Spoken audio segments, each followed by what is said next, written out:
special film for you to see with some of the cast saying goodbye and thanking you for everything. So stay tuned and watch.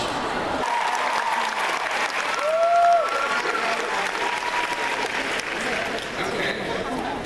Let's bring out this great cast who I love so much. And we're going to start with the newest resident in Bon Tom, who plays James, Nathan Parsons.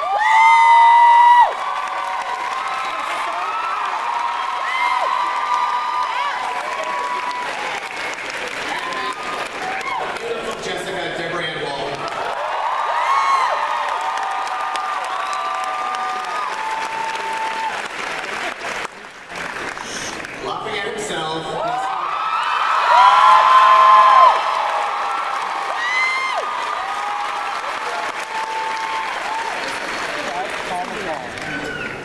Miss Arlene, Carrie Preston.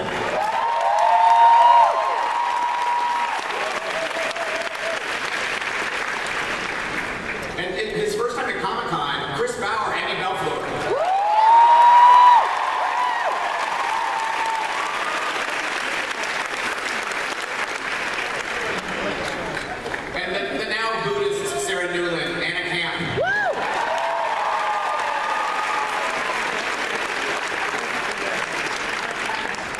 Executive producer Brian Buckner.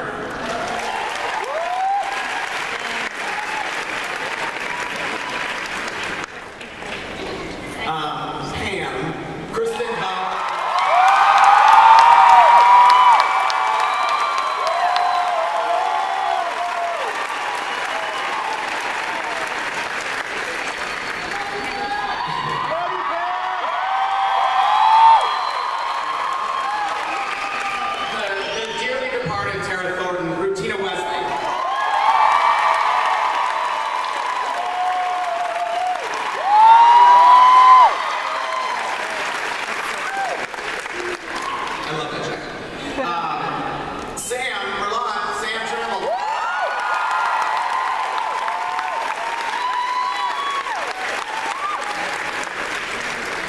Mr. Bill Compton, Stephen Moyer.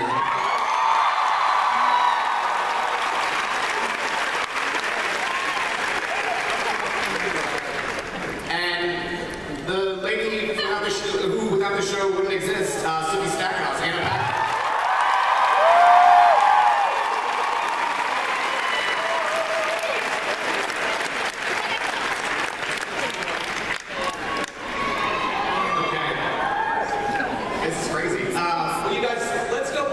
You know, since this is, you know, maybe one of the last times you'll all be together on stage, what do you all remember from shooting the pilot? Like, did you immediately think this is something special? Did you think, like, I can't believe this, I don't know if this is going to go? What did you guys think? What are your memories of that pilot? Can everybody remember something? There was that little vibe. I just remember that the sweet life of Zach and Cody was shooting right next door. All these naked, bloody people walking around. That's my memory. What about the rest of you guys? Do you think memories? Anna, Steven? No? Maybe you would. Somebody else go first. Okay. I remember Malot's. Yeah. One of the only sets that was actually built at the time was his bar. And I remember walking around and looking at every single detail, every beautiful little kind of, there's loads of posters that you won't have seen of the Louisiana peach competition, peach eating competition, or the best peach in Louisiana, peach festival. And all of these little posters that were brought in by Ron and Suzuki and Goslev, and just thinking, wow, this is amazing. The world that they're setting up.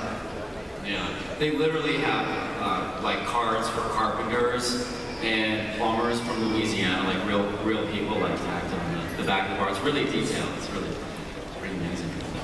Rutina, do you have any memories? I love when Tara yells at that lady in the store. That's like my favorite. I think that's one of my favorite scenes of the whole series. I remember from the pilot for me just being terrified because it was my first job, almost my first job out of school, and I was like, oh my god, just please don't fire me. Please don't fire me. But I remember just having fun, learning a lot really quickly. Yeah. And all these guys, of course, were so welcoming, so it was a lot of fun. And now, son, Lafayette was supposed to die originally, and I think Steven told me this story that I think you were like with Alex, and you guys were like, we can't kill this guy off. Like, he's too good.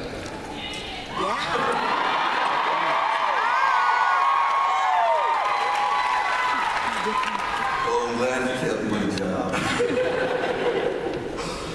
It's funny because what I remember most is I was like, my shirts have to be this tight.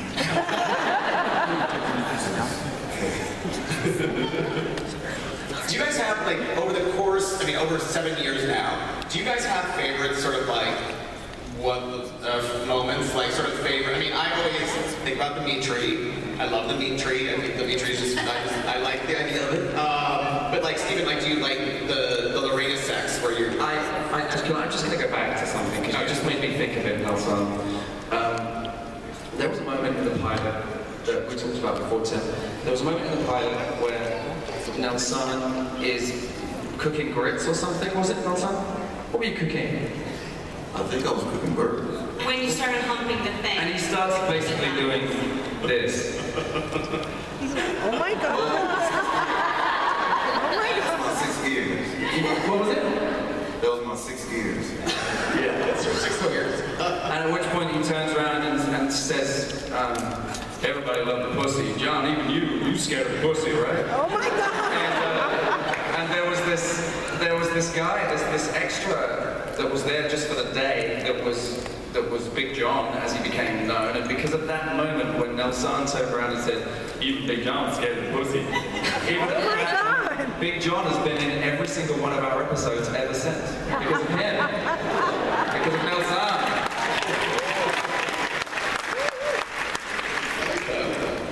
Brian, there's been a lot more flashbacks, I think, this season, especially with Bill and Pam and Eric. Is that a conscious decision to sort of show, I mean, do you guys want to sort of bring things full circle? Because it sort of started with, Bill and sort of the Civil War stuff.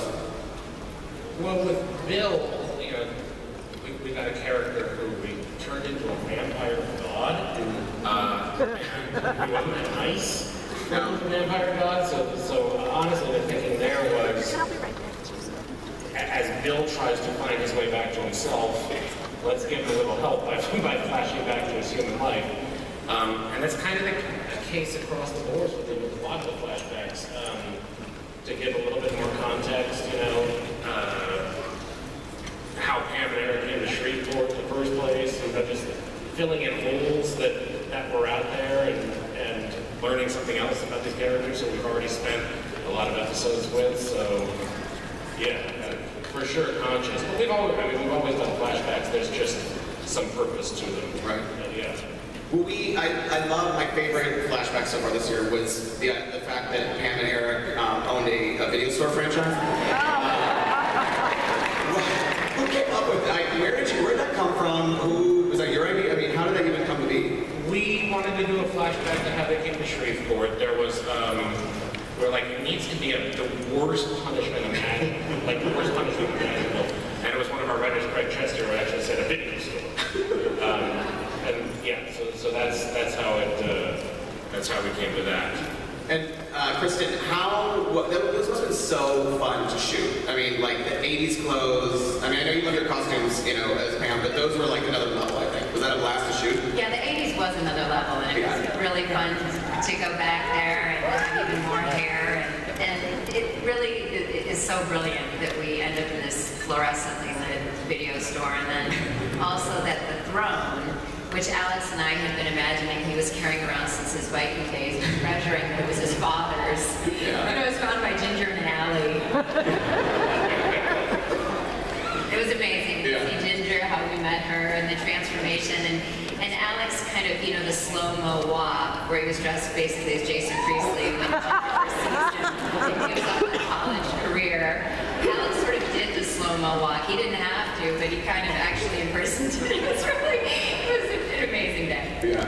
And you were telling me earlier, you sort of want, there's a piece of Fantasia you specifically want to take. Can you explain what that piece you'd like to keep?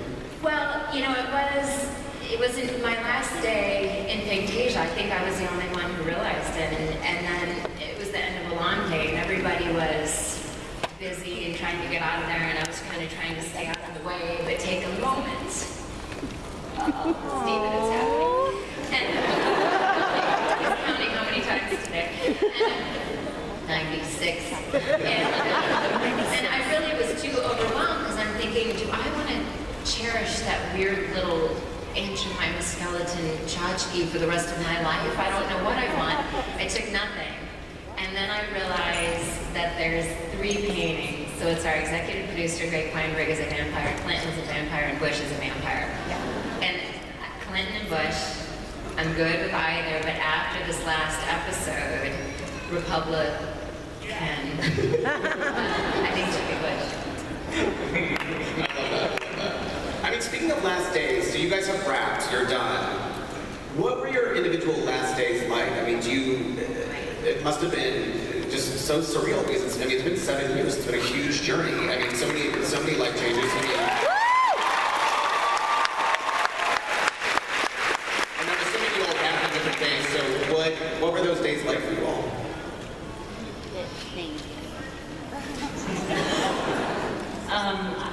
I remember my last day was very, it was weird. I like did my last close-up for the night, you know, and then it was just kind of like, it was over.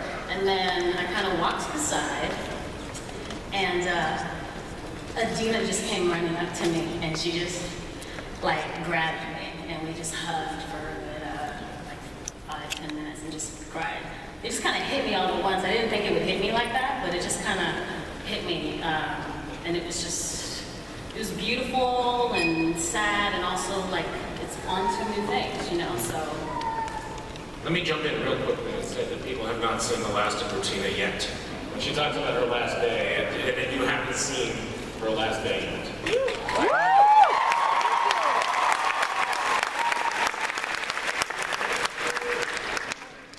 I would say in true blood fashion, my last day, I wrapped at 4 a.m. out in the woods somewhere. But I don't know, I thought that was kind of fitting, and it was nice because it actually did wrap a bunch of people all together earlier that night. So we had a moment where at least half the cast, if not more, were together and could kind of say goodbye. 17, a couple hours later. like 17 people. Yeah, 17 people wrapped at once. And it was a beautiful scene. It was a beautiful scene. The dress, I thought it was appropriate. A lot was wrapped out of that scene. I think I was the first to crumble. I looked over at Chris, and the waterworks started going, and then everybody else we all just, you know, were in each other's arms and mourning, you know, but celebrating too. But it's been a profound time. I mean, we started crying at the table read for that episode, you know, so we've been crying for like months at this point. I'm still waiting for that cry. Actually, it's coming. It's gonna happen today. Yeah, I'm gonna make you cry by the end of this panel. Okay. Be alive. What about you guys? Do you remember your last day?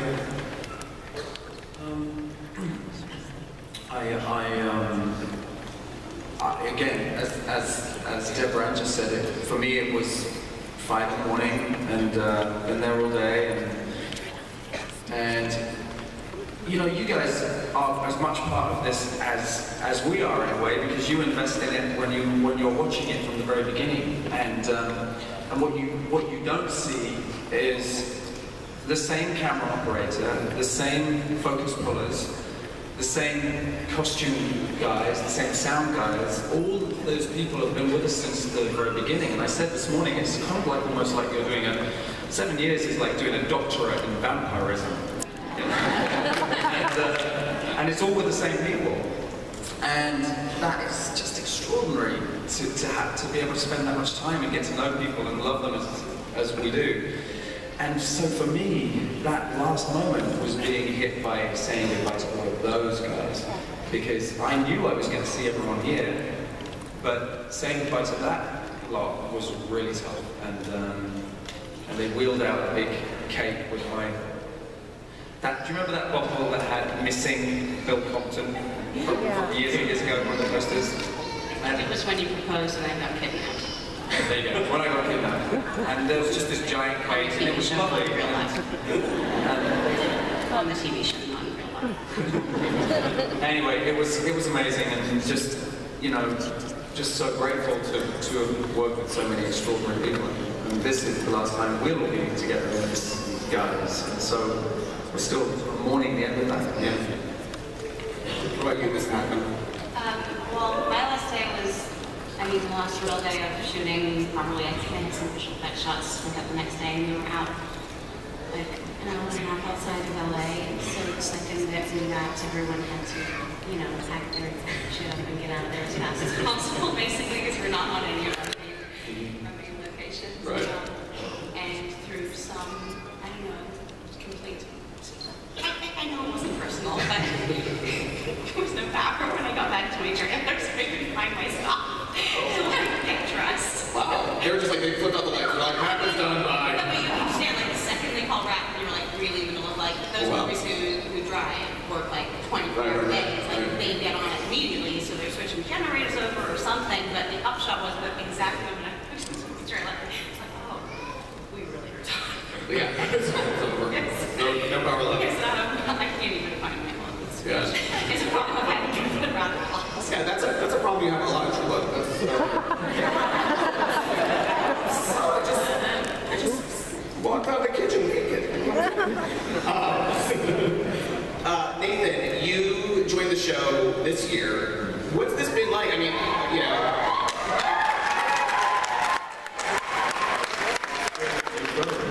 It's been an incredible year. I don't have the same history and the same memories that all these guys have, but day one, I felt right at home. Everyone was really great welcoming me in, and I was just thrilled to be a part of this show. As brief as my time was on it, it was so much fun, and I couldn't ask to work with a better group of people. This cast and crew were incredible.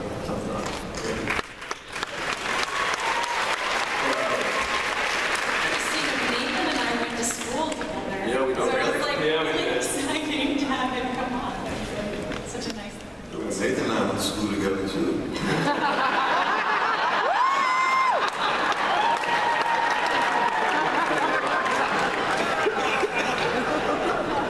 I'm glad they put Deborah in between you guys. I'm in the middle of something. Yeah.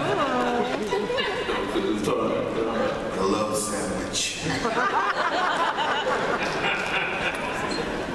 Brian, what was the decision though? Was James always, I was calling him earlier, I was calling him the bisexual vampire. He's bisexual. Is that southern? Bisexual. Did you guys make the decision early on? Was it last season you decided to make him? Or did you know that he would become a love interest for Lafayette? No. We were sort of flying by the seat of our pants with the band camp and everything like that. And we knew that we needed to sort of reinvigorate the show with some more complications. We hit on that one pretty early on in our pre-production this year. And I think it's messy, awesome, and it's not done changing, it's not done evolving, and so it's a really sort of fun, soapy way to take us out of the series. So. Anna Cam. There's too many Annas in this panel. Anna Cam. What do you think about Sarah? I mean, I thought we had seen the last of Sarah, last season, but now she's back at Buddhist and, rocking some brown hair. Totally rocking the brown hair. Yeah, were you excited to come back? I was very excited to come back. As I was saying earlier, like last season, reading the script when Jason had the gun under my throat, I thought my head was going to get blown off. And I thought I kind of deserved it, to be honest. But no, I'm very happy to be back. I had no clue that I was going to come back, and I hope people, I think I get what I deserve. Oh, interesting. We'll see. I had to explain it to her boyfriend when he saw the punishment on set. Like, she deserves this. You